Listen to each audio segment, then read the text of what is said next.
Guys, update tayo. Magandang araw sa lahat. Mayroon pong nagpaabot sa atin, no? Pangalawang bisis na daw niya itong pag-chat sa atin. Noon, may ipinapaabot siya sa atin dahil namataan nila ang pinakamaraming paniki, libo-libong paniki doon sa Cotabato man yata yun.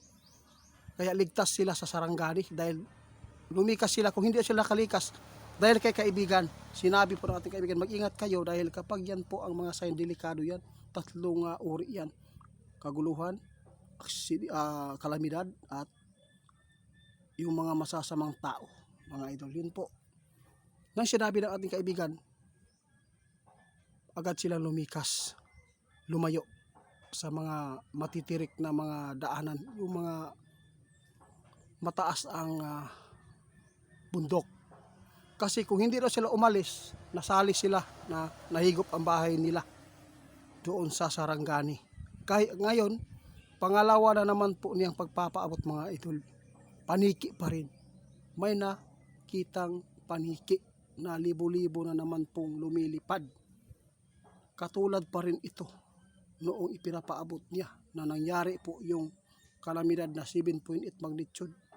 Yung nakaraang buwan, mga idol, nangyari yung pagyanig. Ngayon, nakakabahala itong ipinapaabot niya, magkaparihas lang.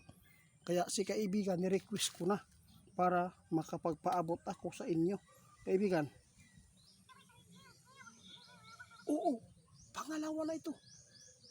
Ano po ba ang nakikita po nyo dito? Babala po ba ito na mag-ingat ang mga tao doon? Ma'am Shirley, mag-ingat pa rin kayo, ha, sabi ng ating kaibigan. Masamang pangitain din po yan. May kalamidad pa rin siyang nakikita. Yun po ang nakikita ngayon ninyo na ipinapahiwatig yan sa inyong lahat dyan na maghanda. Porkit dyan po ang sign na nakita sa lugar ninyo ngayon, no?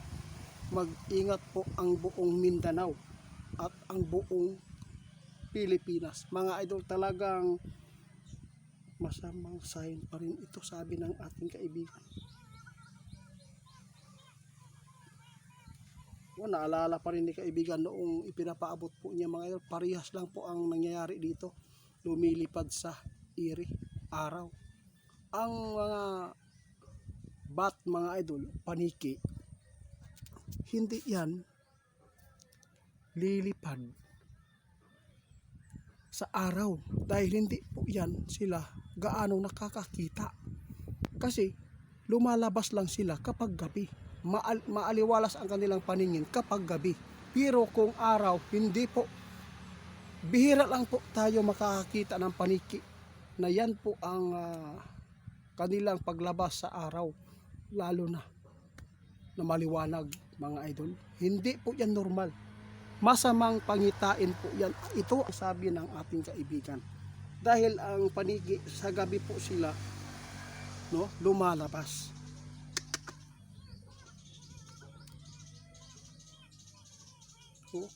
Tayo na.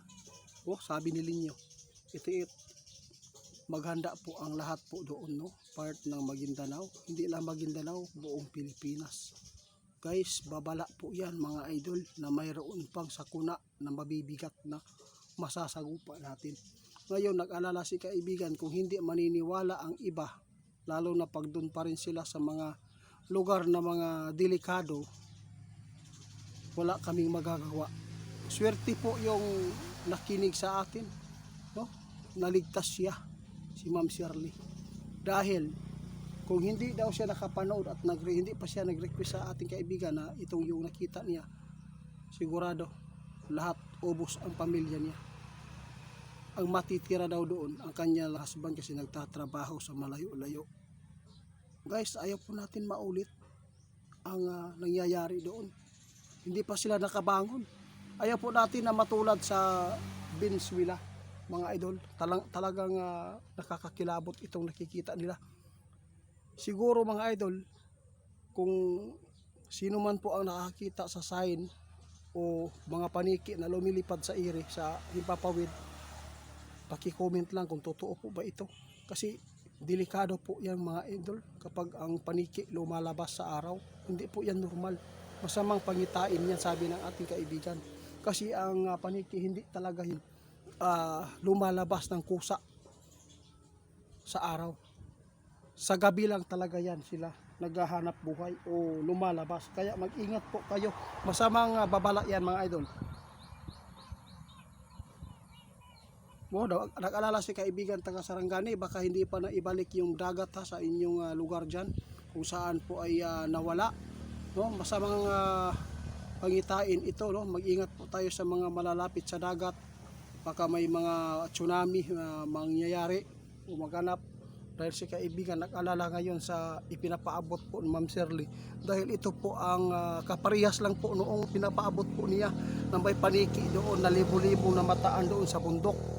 Ngayon nakakabahala ito mga idol. Talagang hindi talaga maganda ito, sabi ng ating kaibigan.